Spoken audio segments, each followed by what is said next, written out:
Okay, I didn't realize half-inch wrenches were so rare, or half-inch sockets were so rare around here right now.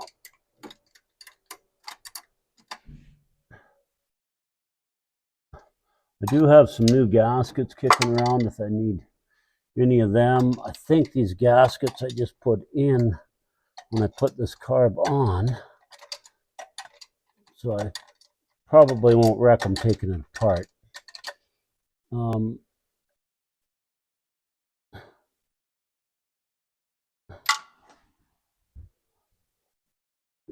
Hoping that maybe in the bowls or something, the jetting, I find a little bit of debris, maybe from this whole fuel system and running the tank dry, having an old filter on it.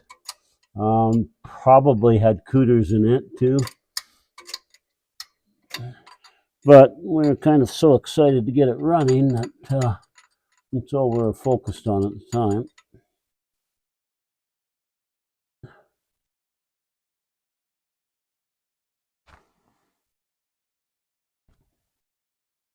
But yeah, I'll set up the idle mixture screws. I'll have a good look at it, set up the float bowls.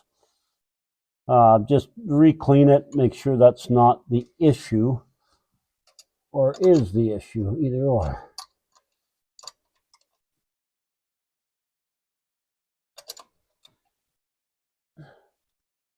So we've deciphered it wasn't the wire, and we've also deciphered it wasn't the spark plug.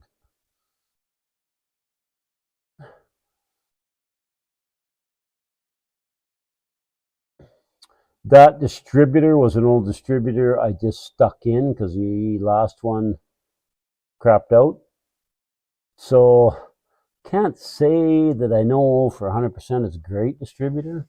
So there could even be an issue with it.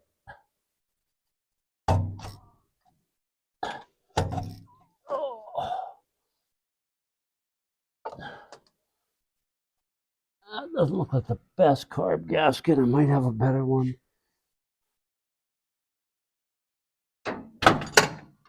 You know what I just noticed too? That's a spread bore intake with a square bore carb. You see that? So I don't know if we took this gasket off last time, but it had a plate on it. That could be our problem right there. I don't know if I have an adapter plate that we can throw on, but that could have been causing us a little bit of grief right there. Huh. Well, that's something.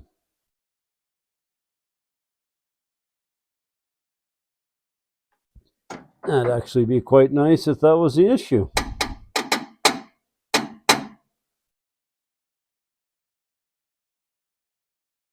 I'm wondering if that's why they had their other setup on there. They had a little, like a deflector shield plate on there that was on there first, and maybe that was sealing it all up, and they could put that on.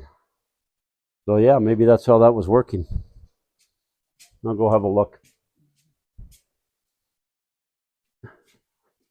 Deflector plate, are you here?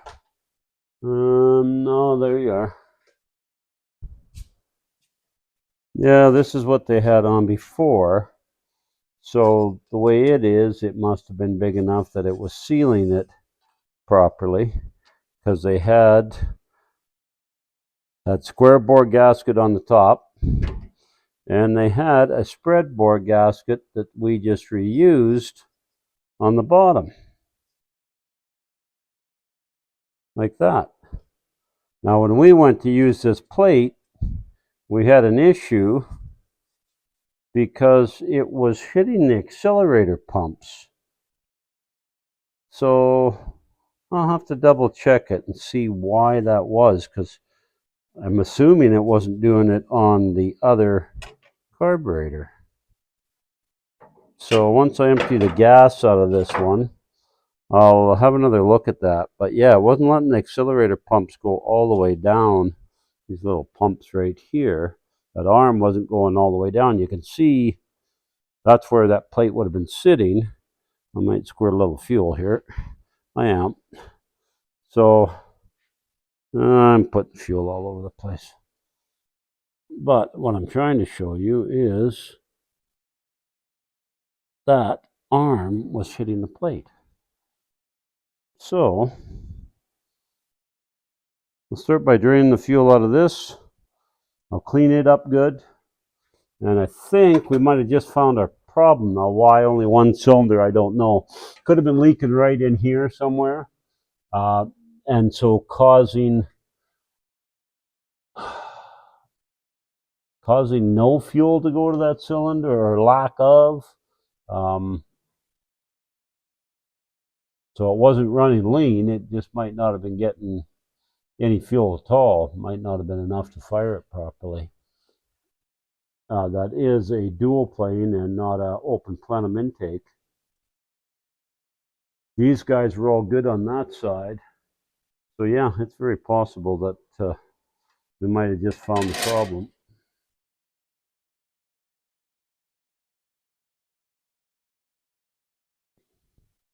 This gasket would have been sitting on here upside down like that.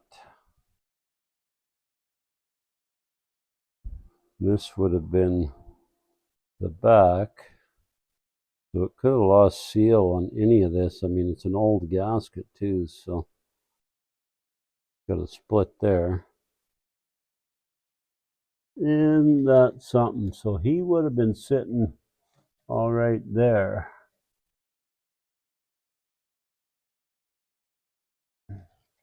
I wonder if we maybe just didn't, well, we discovered a problem for sure. We can't run it like that. So I'll see if they got an adapter plate, and we will go from there, people. And thank you guys for watching. But I'll dig up some of this other stuff, and then we can commence doing it all again here tomorrow, getting a little more into it, and see if we can't fix the problem. I think, yeah. Okay, thanks for watching, guys.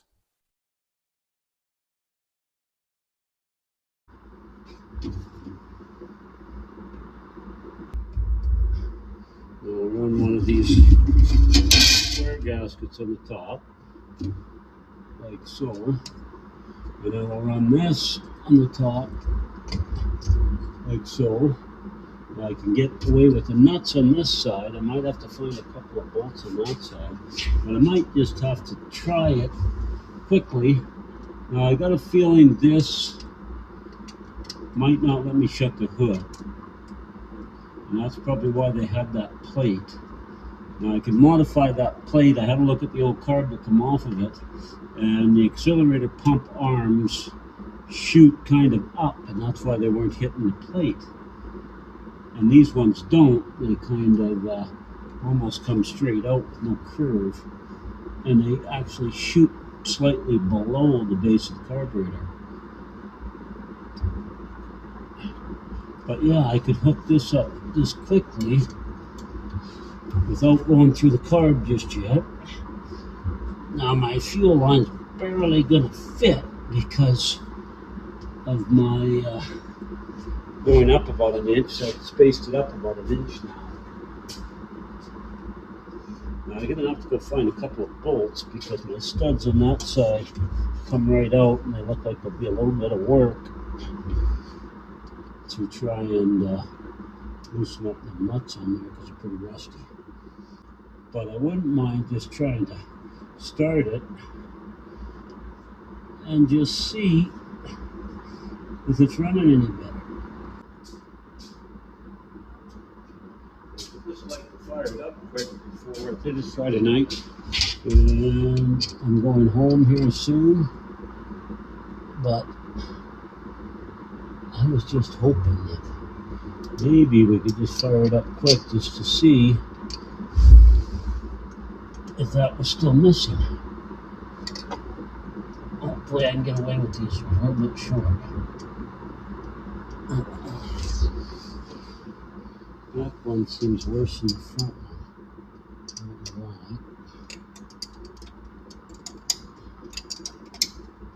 Okay, fuel line's hooked up. Back line for the distributor's plugged back in. One for the brake is plugged back in. Carb is tight. Let's see if it'll start when it does.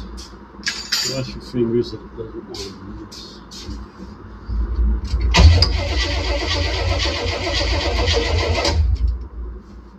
Okay, so it'll do more than that.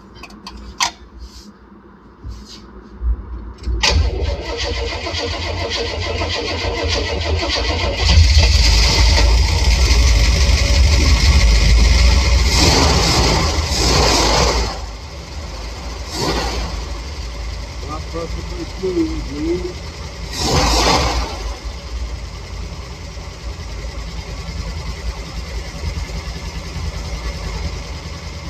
Still kicking.